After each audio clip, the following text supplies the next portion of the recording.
के लिए आपको हम धन्यवाद देते हैं। बहुत बहुत धन्यवाद। माननीय सांसद श्रीमती संभावी। धन्यवाद सभापति महोदया। एक युवा महिला सांसद होने के नाते हम ये अपना सौभाग्य मानते हैं कि अपनी पार्टी लोक जनशक्ति पार्टी की तरफ से इस फाइनेंस बिल 2024 में अपना पक्ष रखने का अवसर मुझे मिला। मैम बजट के बाद पहली बार बोल रहे हैं, इसीलिए हम अपनी वित्त मंत्री श्रीमती निर्मला सीतारमण जी को बधाई देंगे कि उन्होंने 7वीं बार सफलतापूर्वक एक बजट पेश किया है। और इस चीज़ से एक चीज़ तो ज़रूर साबित होता है कि बजट घर का हो या देश का, अगर वो किसी महिला के हाथ में है तो परफॉर्मेंस और प्रॉस्पेरिटी दोनों का गारंटी है। इस सदन में मैम हम उन 2 वर्गों का प्रतिनिधित्व करते हैं जो इस देश का वर्तमान भी है और भविष्य भी, युवा और महिला। महोदया, लोकतंत्र एक जब देश में चुनाव होता है तो लोकतंत्र अपना एक जनादेश देती है और हमें बहुत गर्व के साथ ये हम बता रहे हैं कि रिफॉर्म, परफॉर्म और ट्रांसफॉर्म के लक्ष्य के साथ तीसरी बार जनता ने हमें अपना मतदान रूपी आशीर्वाद देके सरकार बनाने के लिए हमें अपना जनादेश दिया है। आज 11 जून 1964 का वो दिन याद आता है जब तब के प्रधानमंत्री लाल बहादुर शास्त्री जी ने अपने देश को पहला संबोधन दिया था, जिसमें उन्होंने कहा था कि there comes a time in the life of every nation when it stands at the crossroads of history and must choose which way to go। 140 crore देशवासियों ने इस चुनाव में हमें अपना निर्णय देकर एक स्टेबल सरकार को चुना है। 2004 से 14 की जो 10 साल का पीरियड था हमारे देश का, उसको उन्होंने चुनौती दी है जब देश को सिर्फ घोटालों से और देश विरोधी गतिविधियों से जाना जाता था। यूपीए सरकार को जब हम याद करते हैं मैम तो उसको 3C की सरकार से हम याद करते हैं, करप्शन, कम्युनलिज्म एंड कन्फ्यूजन। पर जब हम एनडीए की सरकार को याद करते हैं तो हम उसको 3D सरकार से याद करते हैं, जो है development, dedication and delivery. Dedication है हर वर्ग को सुरक्षा और विकास देने का, हमारा डेवलपमेंट का विजन है और हम ये भी प्रयास करते हैं कि हमारी जितनी भी योजनाएं हैं वो हर एक व्यक्ति तक टाइम बाउंड डिलीवरी सिस्टम से पहुंचे। हमारे वादे चाहे वो राम मंदिर के हो, वो आर्टिकल 370 हो, वो जीएसटी हो या CAA हो, हमने जितने भी वादे किए हैं उसको लागू करने का पूरा प्रयास किया है। गर्व के साथ कहते हैं मैम कि जनता ने 3C नहीं 3D की सरकार को चुना है। इस सदन में अक्सर हमारे तब के प्रधानमंत्री स्वर्गीय राजीव गांधी जी की एक बात कही जाती है कि उन्होंने कहा था कि दिल्ली से अगर लाभार्थी को 100 रुपये भेजा जाता है तो लाभार्थी के पास सिर्फ 15 रुपये पहुंच पाता है, 85 रुपये भ्रष्टाचार में चला जाता है। आज गर्व के साथ कहते हैं कि अगर दिल्ली से 100 रुपये जाता है तो एनडीए की सरकार में लाभार्थी तक 100 रुपये पहुंचता है और अगर कोई भी नागरिक 1 रुपये टैक्स भरता है तो उसको योजनाओं से 10 रुपये का लाभ होता है। अगर इसे इकोनॉमिक्स की भाषा में कहें तो एनडीए सरकार का रिटर्न ऑन इन्वेस्टमेंट सबसे ज़्यादा पॉजिटिव है। मैम अब अगर इकोनॉमिक इंडिकेटर्स की बात करें तो 2004 में जब कांग्रेस की सरकार आई थी तो उनको मजबूत अर्थव्यवस्था विरासत में मिली थी, जो हमारे तब के प्रधानमंत्री अटल बिहारी वाजपेयी के समय जो अच्छे काम किए गए थे उसके वजह से था। एक सुनहरा अवसर था हमारे देश को सुपर पावर बनाने का सर, पर इन लोगों ने मिलकर हमारे देश को 50 साल और पीछे लेके चले गए। तब भारत का करंट अकाउंट बैलेंस सरप्लस, तब भारत का current account balance surplus of 0.5% GDP पे था। वो डेफिसिट 2004 वो डेफिसिट जो है वो 2009 से 14 तक 3.3% हो गया सर। और आज ग्लोबल अनसर्टेनिटी के बाद भी करंट अकाउंट डेफिसिट सिर्फ 0.7% पर है। विपक्ष वाले लोग हमेशा सरकार को महंगाई पे घेरते हैं, हमेशा कहते हैं कि महंगाई इस सरकार में बहुत ज़्यादा है, तो उनके लिए भी कुछ आंकड़े हैं। कंज्यूमर प्राइस इन्फ्लेशन का एवरेज वाजपेयी जी के समय 4.1% था, जो 2004 से 9 में बढ़कर 5.8% हो गया और 9 से 14 में बढ़कर तो ये 10.4% हो गया। हमारे कार्यकाल में ये 2014 से 2019 तक 4.45% था और आज जब कोरोना का महामारी था और ये सब के बावजूद 2019 से 2024 के बीच में कंज्यूमर इन्फ्लेशन प्राइस जो है वो 5.69% है, जबकि ग्लोबल एवरेज मैम 8% पे है। उसके बावजूद हमारे देश का कंज्यूमर प्राइस इन्फ्लेशन 5.69% पे है। ये हमने तब करके दिखाया जब हमें कमज़ोर अर्थव्यवस्था विरासत में मिली। आज जब हम इन्वेस्टर्स से पूछते हैं हाउ इज द इन्वेस्टमेंट, तो वो कहते हैं हाई सर। भारत में कश्मीर से लेके कन्याकुमारी तक, आसाम से लेके गुजरात तक हर वर्ग, हर राज्य में इन्वेस्टर्स आ रहे हैं, इन्वेस्ट कर रहे हैं। आज कश्मीर में यूएई का एमआर ग्रुप जिसने बुर्ज खलीफा बनाया सर, वो 500 करोड़ का निवेश करके मॉल और आईटी टावर बनाने जा रहे हैं। और हम सबको पता है कि इनके कार्यकाल में कश्मीर में फॉरेन डायरेक्ट इन्वेस्टमेंट के नाम पे क्या होता था। आज सर जब बजट आया है और हम लोग सब बजट की बात कर रहे हैं, तो लगातार विपक्ष के लोग कह रहे हैं कि ये बजट पार्शियल है, ये बजट सिर्फ बिहार का बजट है। तो उनके लिए भी कुछ आंकड़े हैं। बिहार का gross state domestic product rupees 9.7 lakh crore है, जो पिछले वर्ष से 13% ज़्यादा है। अक्टूबर 2019 से मार्च 2024 तक 214 मिलियन डॉलर का एफडीआई आया है और 2023 से 24 तक भारत में रिकॉर्ड 70 बिलियन डॉलर एफडीआई आया है, जो 2013 और 14 में सिर्फ 36 बिलियन डॉलर थे। मेरे कहने का तात्पर्य ये है कि जब बिहार का इकोनॉमी एमर्जिंग इकोनॉमी है, बिहार का इकोनॉमी एस्पायरिंग इकोनॉमी, और जब केंद्र सरकार ने बिहार को सहयोग किया है, तब बिहार और मजबूती से खड़ा हुआ है। मैं प्रधानमंत्री जी को और वित्त मंत्री जी का विशेष आभार व्यक्त करती हूँ बिहार की तरफ से, जिन्होंने बजट के लिए इतनी अच्छी घोषणाएं बिहार के लिए की है। अगर जॉन एफ कैनेडी की एक बात कहें तो वो कहते थे कि American roads are not good because America is rich, but America is rich because American roads are good. मुझे पूरा विश्वास है कि आने वाले समय में बिहार का उदाहरण दिया जाएगा ये सारे शब्दों के लिए। मुझे पूरा विश्वास है कि डबल इंजन की सरकार बिहार को लगातार विकास की ओर लेके जाएगी। सरकार ने बिहार को 26,000 करोड़ रुपए दिए हैं हाईवे डेवलपमेंट के लिए, जिसमें पटना पूर्णिया एक्सप्रेसवे है, बक्सर भागलपुर एक्सप्रेसवे है, या बोधगया राजगीर वैशाली दरभंगा एक्सप्रेसवे। इससे बिहार के इंफ्रास्ट्रक्चर को और बल मिलेगा और रोजगार क्रिएट होगा।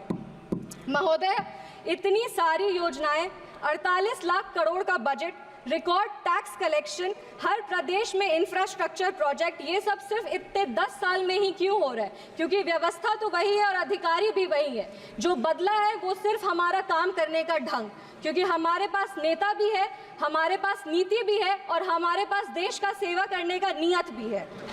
आज जो फाइनेंस बिल आया है वो हमारे देश के लिए एक नया ग्रोथ स्टोरी लिखेगा, क्योंकि हम आज टैक्स टेररिज्म से टैक्स ट्रांसपेरेंसी की ओर बढ़ रहे हैं। अगर फाइनेंस बिल और टैक्सेशन का बात करें तो हमारा टैक्स सिस्टम दुनिया का सबसे बड़ा टैक्स सिस्टम है और हमारे देश की जो अर्थव्यवस्था है वो इस पर निर्भर करती है। टैक्स बेस्ड रिफॉर्म्स किए गए हैं पिछले 10 वर्षों में और हमारा ग्रॉस टैक्स रेवेन्यू जो है वो पिछले वर्ष 34,64,792 करोड़ था और इस वर्ष 38,40,170 करोड़ होने का अनुमान है। विपक्ष वाले लोग हमेशा आरोप लगाते हैं कि केंद्र सरकार उनकी सहायता नहीं करती, तो उनको बता दें कि इस 48 लाख करोड़ में से 30% जो कि 12,47,211 करोड़ है वो राज्यों को दिए जाएंगे। हमारी सरकार की नीतियों के कारण हमारा नेट टैक्स रेवेन्यू जो है वो 2014 में 9 लाख करोड़ था, वो आज बढ़ करके 25 लाख करोड़ है और हमारा tax to GDP ratio record 11.8% पर है। हमारी सरकार ने जीएसटी लगाकर पिछले 70 वर्षों में जो सबसे बड़ा सुधार है वो किया है। जीएसटी कलेक्शन अप्रैल 2024 में 2 लाख करोड़ रुपए का स्तर पार किया है और जीएसटी काउंसिल के गठन के बाद हमारी सरकार ने कोऑपरेटिव फेडरलिज्म को और बल दिया है, एक नया मीनिंग, एक नया डेफिनेशन दिया है। फाइनेंस बिल बहुत ही एक आवश्यक बिल होता है क्योंकि हर सेक्टर्स को इसमें इंसेंटिव देने का काम किया जाता है और जैसा कि हम जानते हैं कि आम आदमी जब बजट का भाषण सुनता है तो सबसे ज़्यादा अगर वो कुछ गौर से सुनता है तो वो हमारे टैक्सेशन प्रपोजल्स को सुनता है। हमें बताते हुए ये बहुत खुशी हो रही है कि हमारी सरकार ने उन्हें निराश नहीं किया है और new tax regime rate structure को रिवाइज करके ऐसा एक टैक्सेशन सिस्टम लाया जिससे सैलरीड एम्प्लॉय हर साल 17,500 रुपए का इनकम टैक्स सेविंग कर पाएगा। इसका लाभ मध्यम वर्ग के लोगों को और निम्न वर्ग के लोग को सबसे ज्यादा होगा। सरकार द्वारा standard deduction for salaried employees को 50,000 से बढ़ाकर 75,000 रुपए कर दिया गया है और deduction on family pension for pensioners को 15,000 से बढ़ा करके 25,000 कर दिया गया है। इन प्रावधानों से मिडिल क्लास को लाभ होगा, कंजम्पशन बढ़ेगा, इकोनॉमिक ग्रोथ को एक पुश मिलेगा और हमारा जो 5 ट्रिलियन इकोनॉमी बनाने का सपना है उसको पूरा किया जाएगा। आज भारत स्टार्टअप के क्षेत्र में पूरे विश्व में प्रसिद्ध है और हम ये बता देना चाहते हैं कि भारत आज 3rd लार्जेस्ट स्टार्टअप का एक हब है जिसकी संख्या 1.25 लाख है और 110 यूनिकॉर्न्स हैं। एक बहुत इंटरेस्टिंग फैक्ट मैं सदन के सामने रखना चाहती हूँ कि ये जो रिकग्नाइज स्टार्टअप है उसका 45% टायर 2 और टायर 3 जो सिटीज़ हैं उसमें, मतलब इसका ये मतलब होता है कि सिर्फ बैंगलोर ही नहीं बल्कि हमारे बिहार के बक्सर में या भागलपुर में भी अगर कोई बैठा हुआ हो तो वो भी आज लोगों को रोजगार दे रहे हैं, वो अपने स्टार्टअप के माध्यम से हमारे प्रदेश का विकास कर रहे हैं। इन स्टार्टअप्स को और बढ़ावा देने के लिए एंजल टैक्स को अबॉलिश करने की घोषणा की गई है जो अर्ली स्टेज स्टार्टअप को फंडिंग देने में आसानी होगा और लिटिगेशन कम करेगा। और इसका जब अगर लिटिगेशन कम होगा तो फोकस इनोवेशन और ग्रोथ पे होगा। अब हमारे जो छोटे छोटे क्षेत्र हैं, मेरा क्षेत्र समस्तीपुर है, वैसे सारे जगहों पे भी जोमेटो, स्विगी, अमेजॉन जैसे कंपनीज ऑपरेट करेंगे और वहाँ युवाओं को रोजगार मिलेगा। ईज ऑफ डूइंग बिजनेस के लिए delay in TDS payment up to the due date of filing the TDS statement is propose to be decriminalised. एक और आंकड़ा रख रहे हैं, टैक्सेशन में सबसे बड़ा हिंड्रेंस लिटिगेशन होता है और हमारा इकोनॉमी का 12 ट्रिलियन रुपए अभी भी टैक्स डिस्प्यूट में फंसा हुआ है जो जीडीपी का ऑलमोस्ट 6% है। इस बजट में विवाद से विश्वास स्कीम की घोषणा की गई है जिससे ये सारे जो पेंडिंग इनकम टैक्स डिस्प्यूट्स हैं उसको रिजॉल्व किया जाएगा। To reduce litigation in international taxation and enhance certainty, the government proposes to expand the scope of safe harbor rules and streamline the transfer pricing assessment process. यह finance bill एक तरह का statement है ma'am कि जनता का जो मेहनत का पैसा है उसको सरकार वापस इन्वेस्ट करती है और जो ये फाइनेंस बिल है वो एक स्टेटमेंट है कि हमारी वित्त मंत्री जी ने जैसा कहा था कि 9 प्राथमिकताएं हैं, वो 9 प्राथमिकताएं जरूर हम लोग अचीव करेंगे और विकसित भारत विकसित बिहार का एक नया प्रमाण देंगे। ये जो देश है वो रिफॉर्म्स पिछले 10 वर्षों से रिफॉर्म में है और सकारात्मक बदलाव देख रहा है। हमारा देश आज फ्रजाइल 5 इकोनॉमी से टॉप 5 इकोनॉमीज की तरफ बढ़ रहा है और G20 के माध्यम से आज हमारा देश एक ग्लोबल सुपर पावर बन गया है।